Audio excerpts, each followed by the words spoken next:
Okay, sinulat po ito feature po ito ni Gary Vaynerchuk. Losing is good. Okay, it's okay. Sabi ko nga sa inyo, I don't have to convince you whether you will like this or not, but I would have to tell you about it. Losing is good. Bakit? You know why? We must teach our children in the early part of their life how to be comfortable with losing. Yung natatalo, yung bumabagsak, yung nag-fail. Okay, losing is good. Ito po yung topic natin ngayon.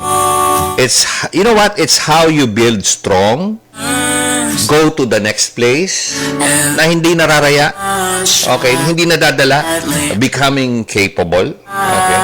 You know what? That's very different from thinking you're a loser. Iba po yung loser.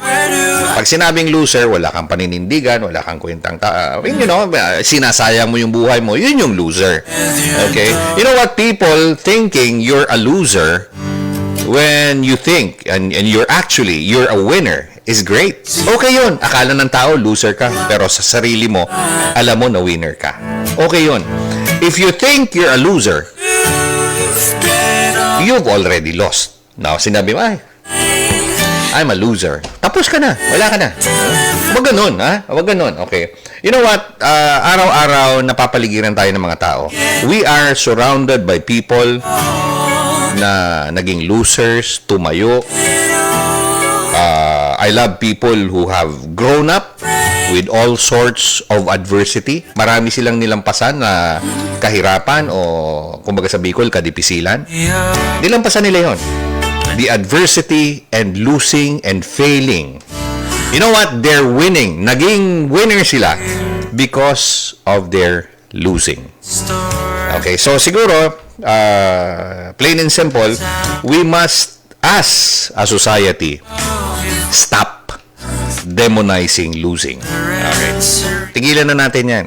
Alam naman natin yun na pag wala kang experience ng pagkatalo, hindi ka naman matututo. Hindi ka naman magsasucceed. Sabi nga niyan it takes only one success para maging successful. Pero, sobra sangkaterbang pag-fail o pag-lose. So much losing. So, yan, na-post ko ito. I would like to tell you, para na rin sa mga bata, sa mga anak natin, sa mga apo natin, turuan natin, sabihin natin sa kanila na losing is good. It's alright. It's alright to lose. It's alright to fail. It is alright to fail. Ang importante, yung pagbangon mo, galing sa pagkatalo, paano ka manalo. Okay? Magandang umaga po. Julius Manahan po ito. Usapan natin Julius Manahan. The best songs on the